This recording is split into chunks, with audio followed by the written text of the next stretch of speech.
ओम श्री परमात्मे नमः। शास्त्रों के हिसाब से कहा गया है कि जो कुछ भी जानने में आ रहा है वह आत्मा नहीं है। यानी जो भी चीज़ जानने में आ रहा है, जो इंद्रियां हमारी जानती हैं, वह आत्मा नहीं है। तो फिर आत्मा क्या है? इंद्रियों से जाना भी नहीं जा सकता, मन से भी नहीं जाना जा सकता, और जो भी चीज़ जाना जाएगा वह इंद्रियों और मन से ही जाना जाएगा। तो फिर आत्मा है क्या? जो भी हम इंद्रियों से देखते हैं वह प्रत्यक्ष है, और कह रहे हैं कि इंद्रियों से जाना नहीं जा सकता है, और मन से जो जाना जाएगा वो कल्पना होगी, वो परोक्ष होगा। तो फिर आत्मा क्या है, उसका ज्ञान कैसे हो? तो उसका ज्ञान अपरोक्ष में आना है। यानी अपरोक्ष का मतलब होता है खुद में प्रवेश करना है, मतलब खुद से खुद का अनुभव करना। जब कोई साधक ध्यान करता है तो ध्यान करते करते वो अपने शरीर को शिथिल कर लेता है आसन लगा के। वो अपने प्राणों को शिथिल कर लेता है, यानी उसको नियंत्रण कर लेता है, और वह अपने मन को भी कंट्रोल कर लेता है। मन को कंट्रोल करने का अर्थ हुआ कि मनोदृष्टा, जो मन में विचार आ रहे हैं, जब उसका वह दृष्टा होता है तो विचार शांत हो जाते हैं। जब शांत हो जाते हैं तब निर्विचार की अवस्था आती है, अर्थात मौन की अवस्था आती है। जब मौन की अवस्था आती है तो उस मौन में एक प्रज्ञा जागृत होती है। प्रज्ञा मतलब एक ज्ञान, एक बोध, एक होश, एक जागरूकता मतलब बनी रहती है। तो उस स्थिति में मतलब बने रहना है, उस ज्ञान में बने रहना है, उस जागरूकता में बने रहना है। उसको आप सरल शब्दों में कह सकते हैं, अपने होनेपन में बने रहना है। वहाँ पे कोई विचार नहीं होता है, कोई भाव नहीं होता है, किस अवस्था में बैठे हैं इसका बोध नहीं रहता है, संसार का बोध नहीं रहता है। मात्र एक प्रज्ञा जागती है, एक होश जागता है, जिसको हम स्थित प्रज्ञ कह सकते हैं। यानी उस ज्ञान में स्थित रहना है, यानी उस ज्ञान में बने रहना है। वहाँ पे तेरा मेरा का बोध नहीं रहता है। वहाँ पे आत्मा एक है कि अनेक है यह बोध नहीं रहता है। मैं अंदर हूँ कि बाहर हूँ यह भी बोध नहीं रहता है। मात्र एक होश रहता है, एक प्रज्ञा रहता है। मात्र अपने होनेपन का ज्ञान रहता है, अर्थात चैतन्य का ज्ञान रहता है। तो उसी को कह सकते हैं कि ज्ञान के द्वारा ही ज्ञान को जाना जा सकता है। यानी मतलब उसी ज्ञान से, उसी प्रज्ञा से हम दूसरों का ज्ञान करते हैं। ये संसार का ज्ञान उसी प्रज्ञा के द्वारा हो रहा है, लेकिन उसका ज्ञान मतलब वो स्वयं नहीं कर पा रहा है, क्योंकि मन पे हमेशा फोकस रहता है और मन आगे इंद्रियों का फोकस रहता है। इंद्रियां मतलब कि संसार की ओर फोकस करती हैं।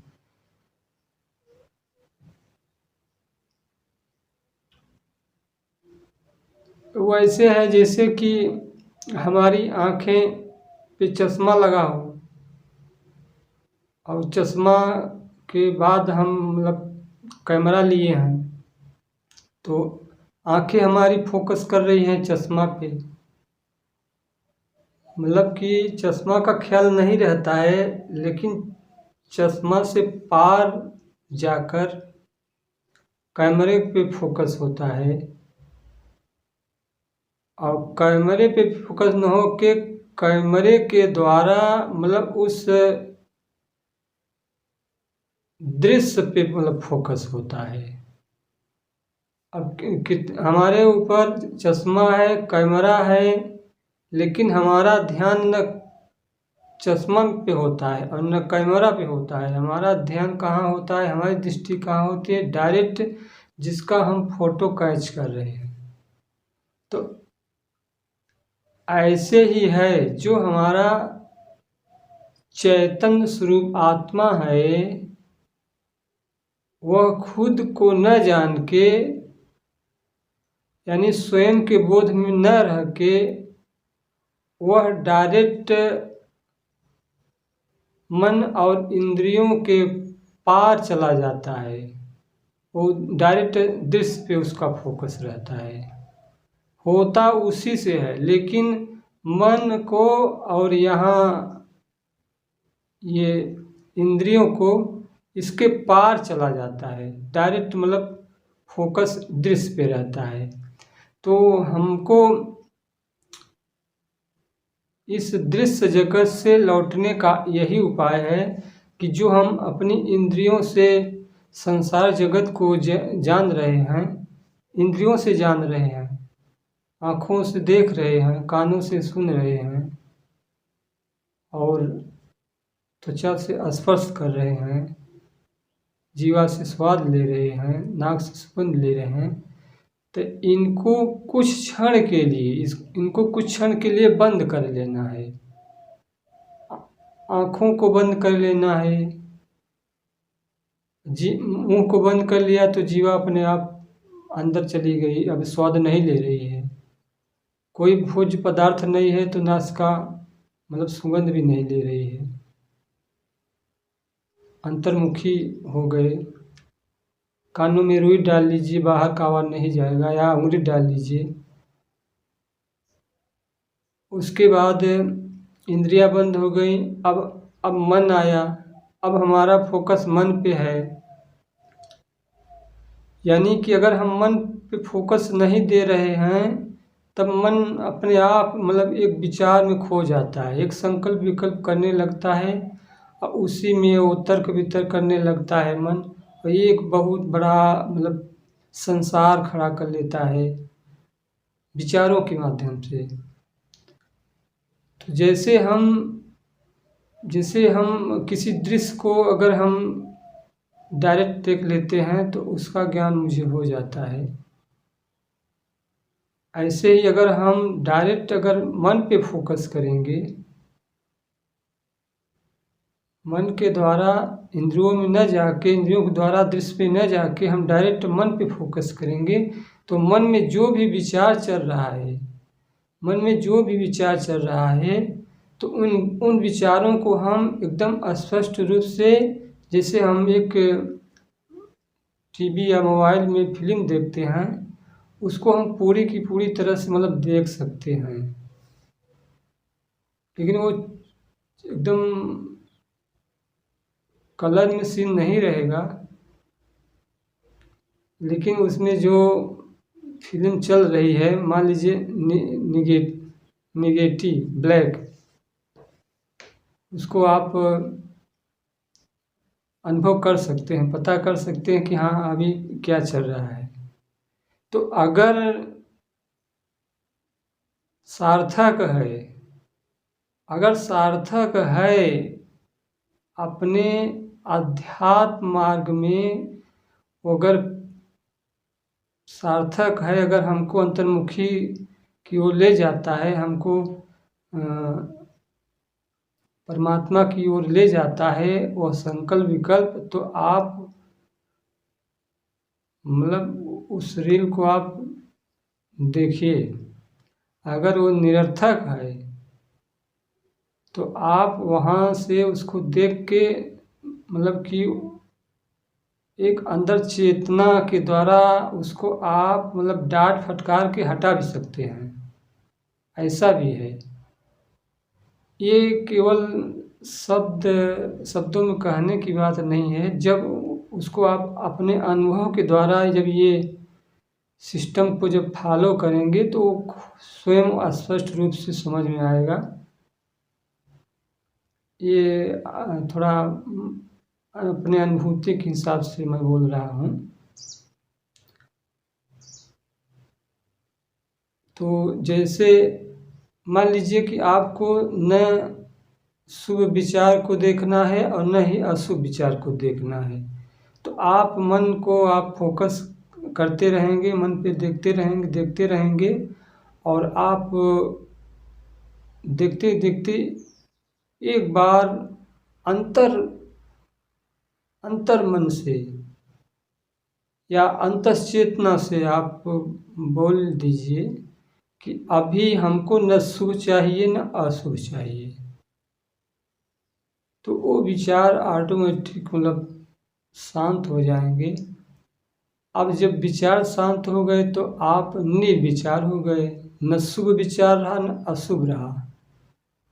तो फिर आप उस मन के पीछे जो आपका मूल चैतन्य है, जो आपका मूल ज्ञान है, चेतन स्वरूप आत्मा है, वह प्रज्ञा के रूप में, ज्ञान के रूप में, होश के रूप में, जागरूकता के रूप में वह प्रकट है, यानी है पहले से, लेकिन न जानते हुए ऐसा लगता है कि वह प्रकट नहीं है। मतलब वह प्राप्त ही है, लेकिन न जान के हमको अप्राप्त लगता है। जब अंदर एक होश जगे तो उस होश को आप ऐसे पकड़ के रखिए कि उसमें थोड़ा भी हलचल न होने पावे, चाहे एक ही क्षण के लिए हो। जैसे मोमबत्ती की लौ है तो वो मतलब कि हवा का थोड़ा सा झोंका लगता है तो हिलने डुलने लगती है। आप एक क्षण के लिए अपनी सांसों को रोक लीजिए, अपने मन के विचारों को रोक लीजिए, मात्र एक चेतन, एक होश, एक जागरूकता के साथ अपनी चेतनता में आप बने रहें, अपने होनेपन में बने रहें।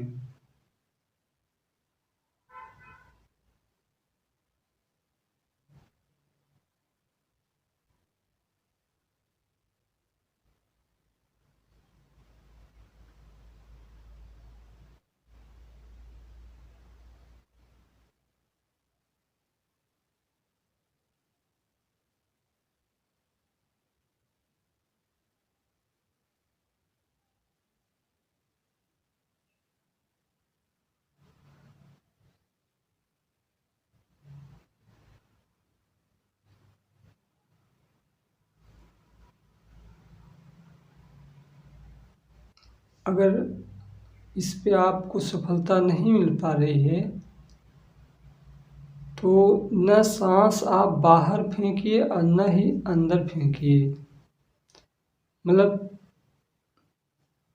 एकदम सांस को एकदम थोड़ा एकदम बहुत छोटी कर लीजिए और उसी पे आप रुक जाइए। मतलब न सांस आप अंदर रोकिए न सांस आप बाहर रोकिए, बस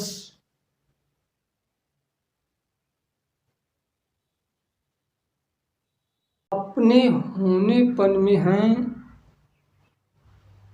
इसकी क्या पहचान है। जब ये हमारी दृष्टि दृष्टि मतलब एक आप समझ लीजिए कि टार्च, कभी टार्च को हम ऊपर फोकस मारते हैं, कभी नीचे मारते हैं, कभी इधर मारते हैं, कभी इधर मारते हैं, कभी आगे मारते हैं, कभी पीछे मारते हैं। तो मान लीजिए जब हम ऊपर टॉर्च मारते हैं, इसकी मतलब है दृष्टि हमारी जब ऊपर गई तो ऊपर कहीं किसी चक्र पे हम ध्यान लगा रहे हैं, तो इसको बोलते हैं ध्यान। हमारी सुरती वहाँ चली गई, हमारा ध्यान वहाँ चला गया, हमारा मन वहाँ चला गया। इस शब्दों में आप शब्द अलग अलग नहीं हैं, बोलने का केवल ढंग अलग है। कोई सुरती बोलता है, कोई मन बोलता है, कोई चेतना बोलता है, कोई ध्यान बोलता है, कोई दृष्टि बोलता है। तो आप अपनी दृष्टि को न ऊपर ले जाइए न नीचे ले जाइए, न दाएं ले जाइए न बाएं ले जाइए, न आगे ले जाइए न पीछे ले जाइए। यानी आपकी दृष्टि किसी दिशा में न रहे, मात्र समदृष्टि। एक क्षण के लिए आप समदृष्टि हो जाए।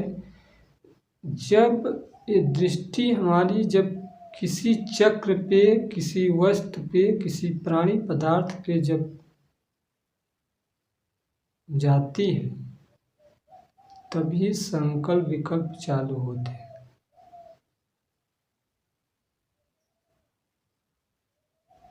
अब जैसे हमारी दृष्टि अगर नाक पे आएगी तो यहाँ पे जो सांस आ रही जा रही है इसका फीलिंग होने लगेगा। हृदय चक्र पे दृष्टि जाएगी तो वहाँ भी स्पंदन हो रहा है, वहाँ भी मतलब सांस का फीलिंग होने लगेगा। अभी हमारी दृष्टि नाभि चक्र पे जाएगी तो वहाँ भी पेट ऊपर नीचे हो रहा है, वहाँ का फीलिंग होने लगेगा। जब हमारी दृष्टि ऊपर जाएगी सहस्त्रार चक्र पे, वहाँ पे नाद गूंज रहा है, उसका भी फील मतलब कि अनुभव होने लगेगा, सुनाई देने लगेगा। तो दृष्टि को कहीं पे टिकाना नहीं है, सम दृष्टि रखना है।